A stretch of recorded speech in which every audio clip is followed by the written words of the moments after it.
Hello, everyone. Thank you very much for watching today. Today is Thursday, July 15th. And just checking my Facebook to see if I am live. And sorry about yesterday. I saw that I clicked on, if anybody was watching yesterday, for some reason, my camera didn't shut off. And I was just sitting here doing a few things and it was on. So if you saw that, great. Thank you. See, I was doing some work, doing some things when that was happening. But today, I have a little disclaimer before I talk to you about this topic of being more of a listing agent. Number one, this is my disclaimer of this video is my opinion of things to do, my interpretation of my 30 years experience in the business. I'm going to dance on the line of what I feel agents should say and do, and not to put anybody down or every agent, every company out there has good and bad things. There's no bad companies. They wouldn't be in business if they were bad, and all agents have the ability to be a listing agent no matter what company you're with. But I'm going to say a few things that might ruffle a few feathers. So hopefully that caught your attention. You're like, oh my God, he's going to say some things that ruffle a few feathers there. So today, becoming a listing agent. When I was got licensed 30 years ago, the first training class that I was in at my company at the time, way back in the day, was called Smythe Kramer Company, and a big local firm at the time. Now, they told us, the instructor wrote on the board. It was a board back then with chalk. It said, "List or die." Basically, was saying that if you want to be successful in real estate and you want to have a long career in real estate, you better be more of a listing agent than a buyer's agent, or you're just going to die in this business. And let me put my twist on it. That's for full-time agents that want to make a very good living or gross a lot of money in real estate or wherever that relative to where you think that should be for you personally. You have to be more of a listing agent. So I have some notes from many classes and programs and coaching, and of 30 years experience, I spent the time earlier this morning to come down with a few notes in here of things that you could take away to make you a better listing agent. Now, obviously the markets change as time goes on. I've said this before in some other classes that there's so many new agents. If you are in the business less than 10 years, almost less than 15 years, I consider you new. I consider anybody definitely that has not been in the real estate market longer than 2010, that's just basically 11 years ago, that you're new, because you've only known certain markets, not the interest rate markets. You haven't seen huge highs and lows in crazy different situations. And this market today is even crazier that we've never even seen, the way the inventory and things are going. So one thing to keep in mind, and this is an important topic, because right now I believe in the United States there are more realtors than homes for sale. So if they divided them all up, everybody would get less than one. Some people would have to share a listing. So the reason why I'm saying that is that there's always a piece of the pie that you can get. There's always it. So you can't use any excuses. Don't use an excuse. It's so hard to get listings because there's such a low inventory. That's the easy excuse. But you could go get your piece of the market no matter where you are. And in a minute, I'm going to give you four things that to think about how to become more of a listing agent. But I'm going to kind of go over a little bit more background of it. I know that the most highly skilled agents are more listing agent than buyer's agents. They work with more listings than buyers, because you need a little bit more skill, and this will probably ruffle some feathers, to become more of a listing agent. And I know some buyers, I talk to agents that are more buyers agents than listings, and a lot of times they say, oh, it would be so nice to have listings. It's so much easier. Well, in some cases, yes, but it's harder to get them. So the skill is in getting them. So this is some things to think about. But here are the 4 things that I wrote down. This is the things that you need to do to get listings.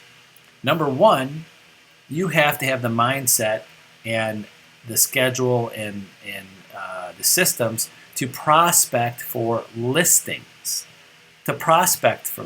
So what are you doing? I mean, I could go on for an hour class, but I'm breaking down these 4 things. I'll give you some ideas. Prospect for listings. You got to actively go find listings. Talk to people that might want to sell or going to be selling soon. There's more buyers than sellers. They're a little bit easier. Also, my feeling is that buyers are easier than sellers, and sometimes agents fall towards be more of a buyer's agent because we're working for free. We're not charging them up front. We'll show them 20 houses. We'll write up 100 offers. We'll run them around, and they're never writing us a check or giving them credit cards. So they'll go, I'll use you. They're free. So we're free. We're working for free. But when a seller chooses to use an agent, they're writing that percentage and that commission down in an agreement that they're going to pay this. So you have to figure out how you're going to prospect for those people. Are you going, are you farming an area? Are you researching an area? Are you going, if you've been in the business more than 10 years, are you going back through all of your past sales and going in and calling all of those people? Or are you sitting back just calling random people or your random database that you have, not random, but your database, and just asking, are you looking to buy or sell? Looking to buy or sell? Looking to buy or sell? Are you pinpointing people that own a house and owned it for a few years or more, or 6, 7, 8 years or more, that might want to sell? Do you have information on these people, either through an informational system? Yeah, because I'm not going to plug any systems, but there are systems out there that you could get information on people. They lived in this house this amount of years. They have this many kids. They've, whatever, their average income. There's so many databases of things to find out about people in a certain area. Are you going to find out? Try to pinpoint the ones that might want to sell soon because they've been in their home, or see that they, their family, or if you have, the best thing is if you have that database of people because you've been in business a while, and then this goes out to all the newer agents, is that you should be building this. You should be every single client. Let me jump back. Because every single agent that's watching this that has been in the business for a little bit have a database of all of their past clients, their children, in a note in there, or to remind yourself of when you think they're going to sell. And how many of agents don't? When you sell a house to a buyer, when did you ask them, when do you think you're going to sell? They're going to sell sometime. They're going to sell sometime. And I have a really kind of an off-color joke sometimes. I won't say that to you, but I do. If you ever talk to me about listings and getting listings and putting people on a timeline of when they're buying, if someone says to you, and I'm not going to say it on camera because it's iffy borderline joke, is if someone says, I'm going to live in this house forever, there's something that you can say to them that in a joking way, if they're a lighthearted person, to get a time on that. But back to this, not in the joke.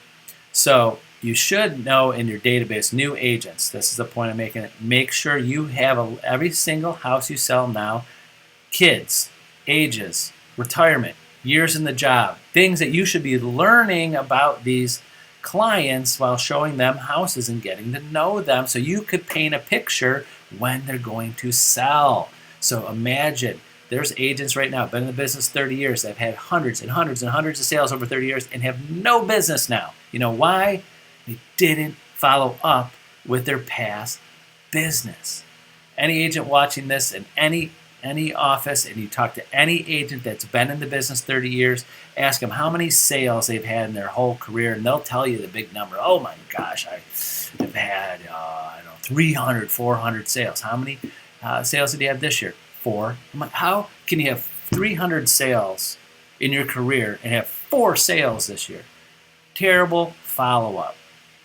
Terrible follow-up. So that's what prospect and concentrating on finding the listings. 2, know how to present and what your message is. A good listing presentation, a pre-listing presentation, a elevator pitch to someone when you just run into someone that think they might be selling their house in a few years, and something to tell them and hand them a card, getting their email, giving them information about you, putting them in your database. You have to know how to present it from the minute you talk to someone, just for a 2-minute conversation. If you're talking about real estate, just something you could say about you and what you do. It's not a whole presentation, but I call it an elevator pitch, just enough time from getting to floor 1 to floor 3. What would you tell someone about yourself if about listing their home? And have a good listing presentation that is canned. What I mean by that, you have to practice your listing presentation. You have to practice everything you say. Some agents feel uncomfortable practicing scripts because they feel it's not genuine. It's not, you're not winging it.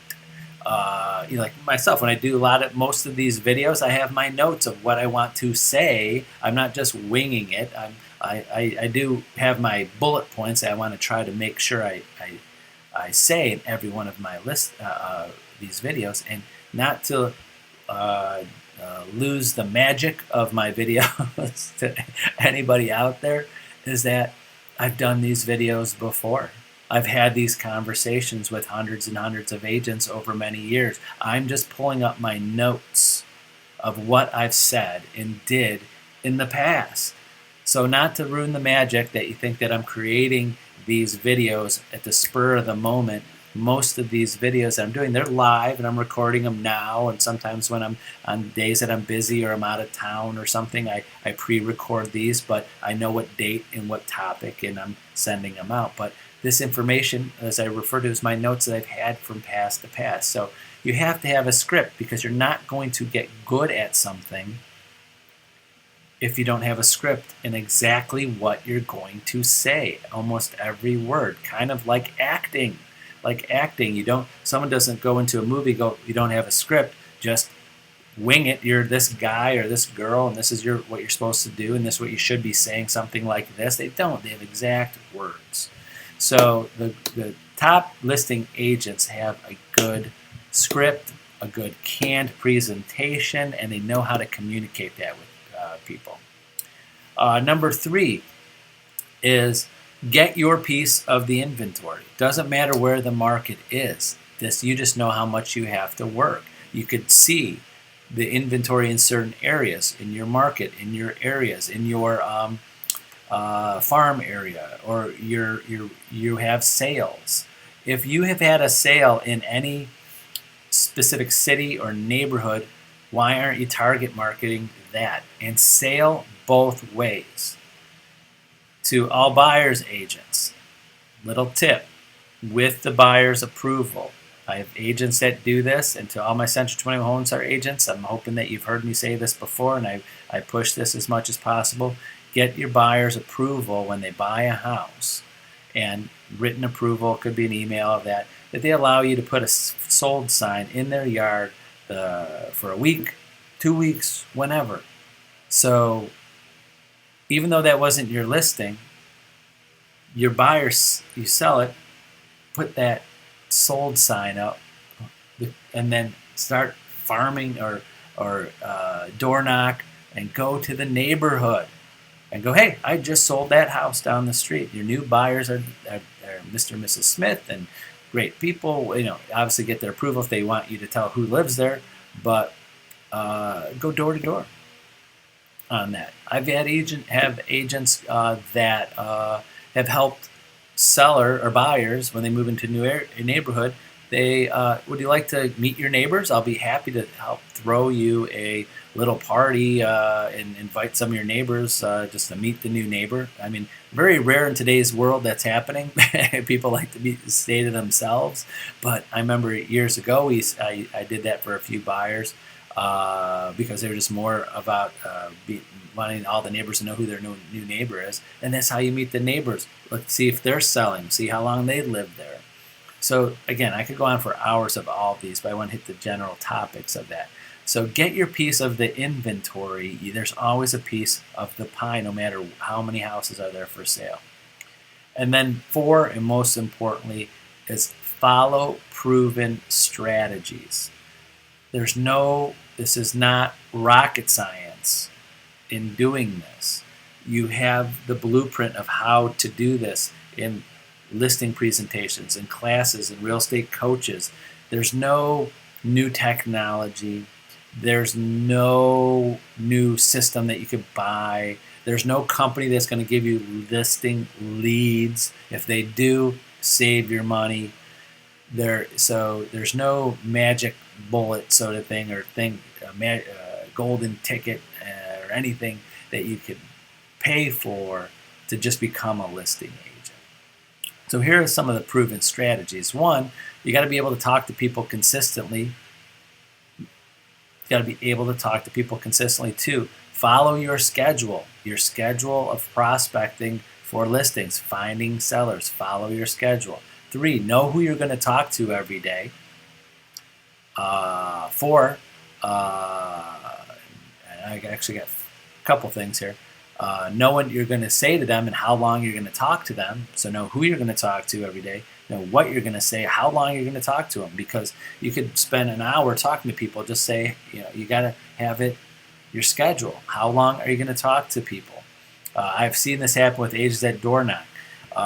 They go out and door knock and they go, yeah, I know, I was out there for 3 hours. I go, how many people do you see? Oh, about 2, 3. I'm like, did you spend an hour with someone? I mean, yes, if they're interested and they think I'm going to sell soon, but spending an hour while you're door knocking might be just getting to know someone that might not be in this. Always usually the person in the neighborhood that's going to be there forever, and you just want to get to know them, and it's hard to cut that conversation short. So always make sure that you know how long you want to talk to people.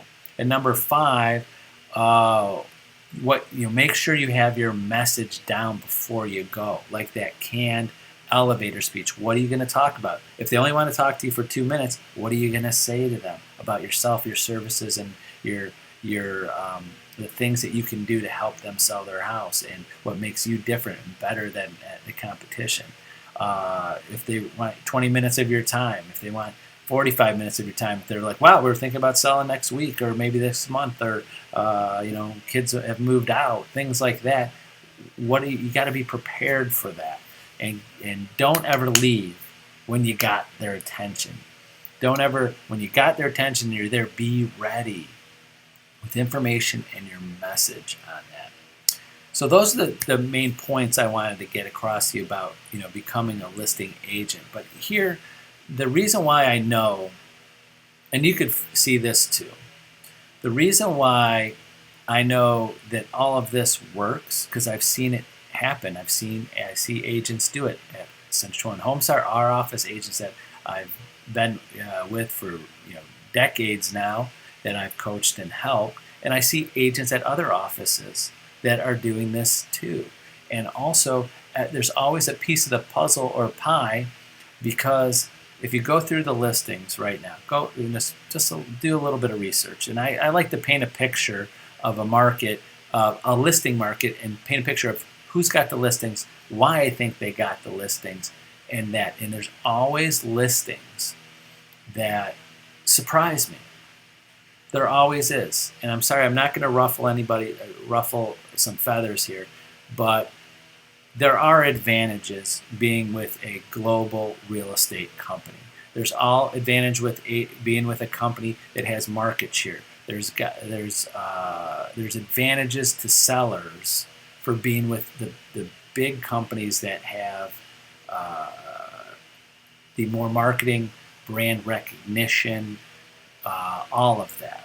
So in my opinion, if you're taking 5 agents in a row and they're all on the exact same level, I know I'll ruffle some feathers here, and they all present the same, and a potential seller doesn't know one better than the other, and and then they put up their companies too. I always feel that company is going to put you above the competition, because if you're with an ABC Realty, disclaimer, my opinion, you're with an ABC Realty and they're going toe to toe with someone else with a company that has a global recognition and been around for 50 plus years and has more market share, the seller should pick that person. But when I see a good listing in a certain area or any area, and then I see that name, I'm like, why did not one of the other companies that has more brand recognition, more marketing, more exposure, more everything, how could that seller pick that person? Why? Well, first thing I always go to, they know that person, or a referral to that person, or that agent is so good at their presentation and at communicating their message that they could overcome those objections to sellers. So those are the things I think about. But you could picture that too. If you go into a market and you go, hey, and this is some research you could do. Again, I'm trying to cut this shorter. Sorry, it's going on. But you could research a market and see if you have an opening. If you think you could get your foot in the door.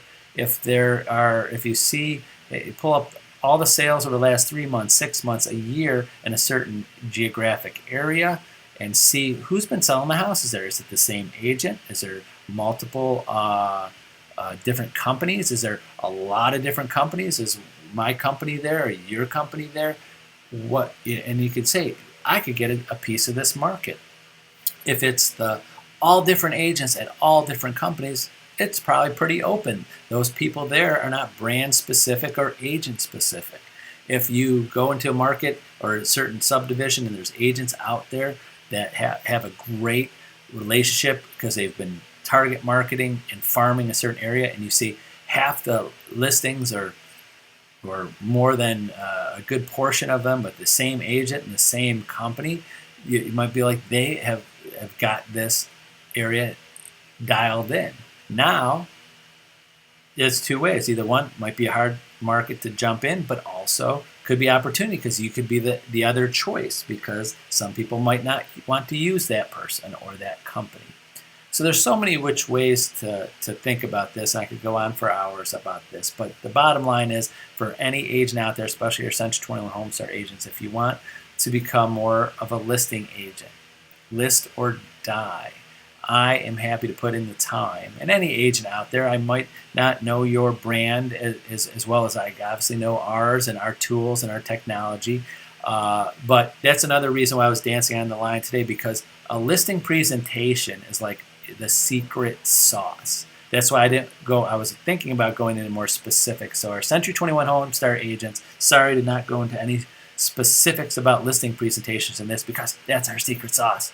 Don't want everybody to be able to see this video and know what we say to our potential sellers that put us above the competition.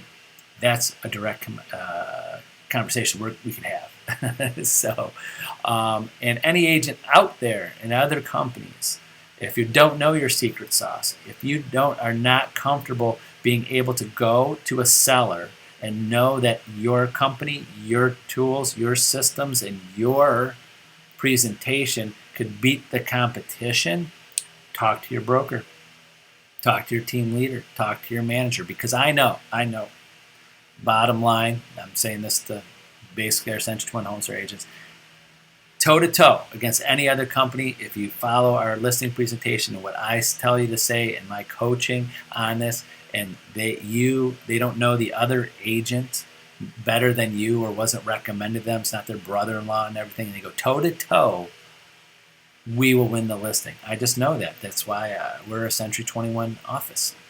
That's why I picked Century 21. Century 21 didn't pick me. I picked Century 21 15 years ago because of all of this. So I know that's kind of a bold statement, but I do feel that way, of course, 100%. So that's it. Sorry I went off on a few tangents because I would talk about this for hours, but I love the one-on-one. So use me as a resource. Call, text, email me anytime, and we'll set up some time, especially my Homestar agents, and we'll work on your listings and getting more listings. So that's it for today. Sorry to keep you long today. Just so much information that I cut out and was trying to keep it short. So have a great Thursday. We'll see you tomorrow and Friday. Bye-bye.